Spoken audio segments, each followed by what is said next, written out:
televidentes, regresamos con este que va a ser nuestro último bloque. Y le decía yo al maestro Nicolás que dado el contexto del análisis que hemos hecho, sobre todo de la parte impositiva, la parte local, hay una parte que no se nos puede quedar. Por ejemplo, hemos visto que según como le planteé en el bloque anterior, casi 436 mil millones de pesos son de ingresos tributarios. Eso implica que la economía dominicana, según los datos, las cifras del Banco Central, cierra al ciclo julio con un 5.8%, un crecimiento estimado. A eso le agregamos que ya en el recién finalizado mes de agosto, esa inflación que habíamos tenido, unos dicen galopante, yo le digo alta moderada, porque para lo que habíamos vivido los últimos años, el llegar a un 9.75 es alta. Pero ha sido en ciclo moderado porque no ha habido picos del efecto inflacionario.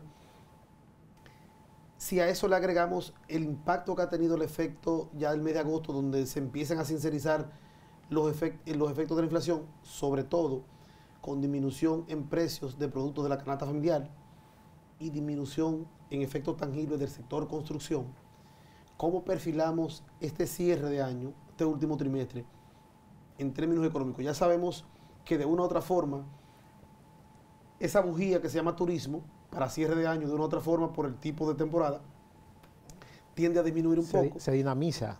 No, tiende a disminuir un poco en términos de afluencia, pero tiene un público cautivo que, como no le agrada el clima frío, viene a guarecerse con nosotros, ¿verdad? Sí. Pero sabemos que la temporada alta es enero, septiembre, octubre.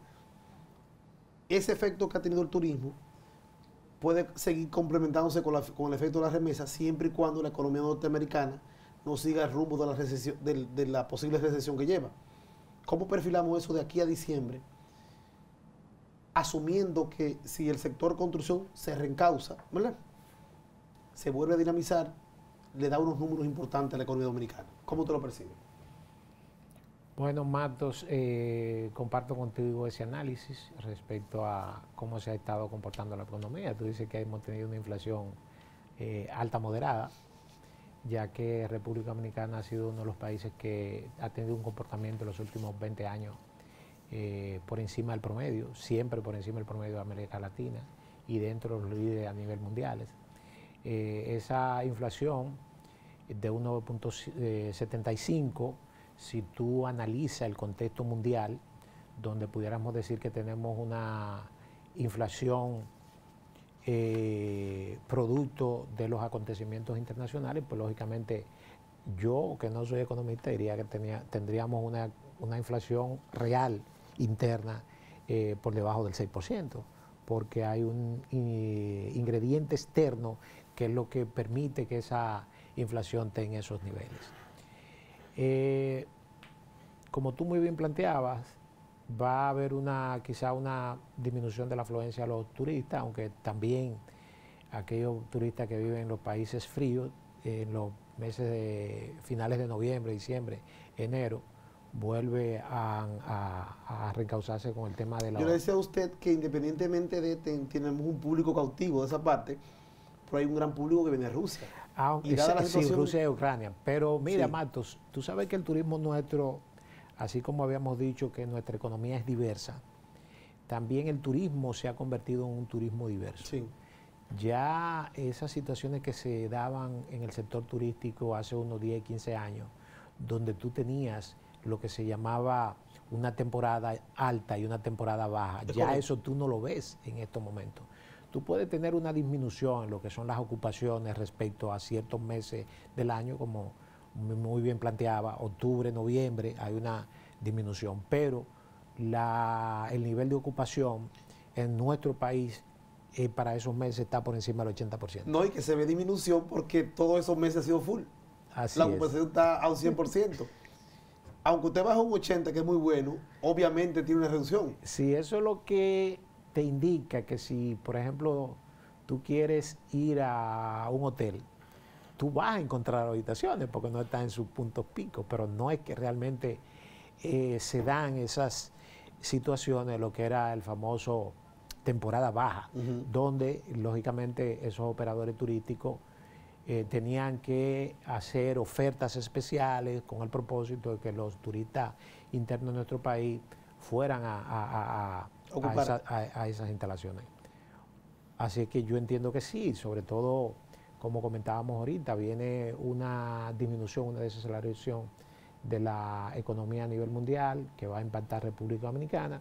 Creo que el gobernador del Banco Central ha tomado medidas muy eficientes para mantener nuestra economía en niveles de eficiencia, con los mecanismos que, como comentábamos con el doctor Siriaco, parecerían contradictorios porque por una parte tienes medidas de contracción, por otra parte tienes medidas de expansión de lo que son esos indicadores económicos. No, y como conversábamos el programa pasado, la receta ha sido al momento que el paciente la necesitaba y en la dosis que necesitaba. ¿Por qué le digo esa parte? Esa medida de política monetaria que se han tomado de manera muy acertada, que en un momento se provocó dinamizar la economía producto de la reducción de las tasas de interés para poder, el efecto post pandemia, que las empresas y los sectores económicos, MIPYME, tuvieran recursos. Pero en el otro momento, hace unos meses atrás, vino el efecto de contracción económica para poder hacerle frente a la inflación que teníamos. Y aunque hubo una reducción del medio circulante, en términos económicos no se sintió una parálisis económica. No, así es. Ahí hay dos puntos interesantes. Primero está el efecto de la inversión extranjera, que según las cifras oficiales, a julio había llegado a unos 1.800 millones de dólares, que es un buen número, no solamente por la cantidad de recursos, sino por el tipo de inversión de calidad. Y segundo, esa parte de la contracción económica, que en primera fase se buscó para fines de poder estratificar el efecto de la inflación, también tuvo su efecto en la prima cambiaria. Pero si vemos la cifra, como le digo, del Banco Central, donde a julio las reservas internacionales se establecieron en unos 14.400 millones de dólares, nosotros que más o menos sabemos los entornos económicos, manejamos la cifra, no va a ser obvio el efecto de que la gente quiera inventar con la prima cambiaria para fines de poder crear cierta inestabilidad o para pescar en río revuelto, porque las reservas están ahí para contrarrestarlo. Sí, no, y sobre todo que al aumentar la tasa de política monetaria, pues eso también incide en lo que es la reducción del circulante, o sea que también no va a haber mucho dinero en la economía para afectar lo que son los niveles de la no voy a hacerle presión a esa economía de manera inorgánica a demandar bienes y servicios que no vayan a ser para fines de producción. Así es, así es. Todo aquel que vaya a adquirir un efecto de financiamiento bajo esas condiciones lo va a hacer para fines de buscar un valor agregado, sin duda. No, y sobre todo con la apreciación del peso con respecto al dólar, eso implica que tú vas a ser más competitivo al sector importador, o sea que tú vas a tener un sector importador adquiriendo más mercancía a un precio más competitivo, aunque va a pagar una tasa de interés más alta en los bancos.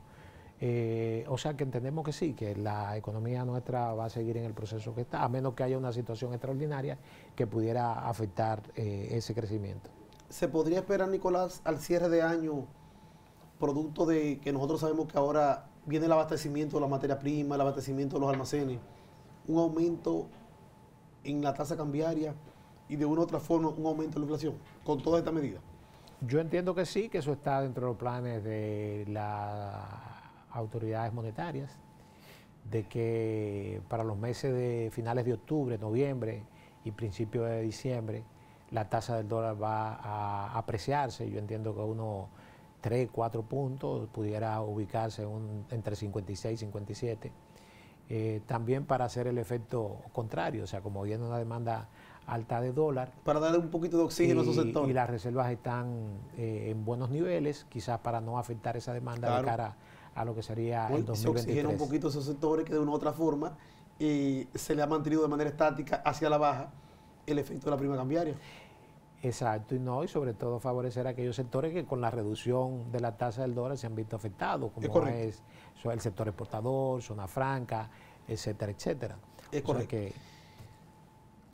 En la última parte del programa quiero tratar con usted para fines de conocimiento de nuestros clientes, siempre, y nuestro público, siempre les recomendamos a los clientes que aparte de que se elaboren estados financieros mensuales para ver el efecto de evolución del negocio, sobre todo para ver cómo marcha el barco, se hagamos unos cortes trimestrales para ir midiendo el efecto fiscal, no tan solo financiero, porque financiero lo podemos ir viendo mensual de manera preliminar, pero sí para ir midiendo el parámetro fiscal, programando el escenario de abril, para quienes cierren en diciembre.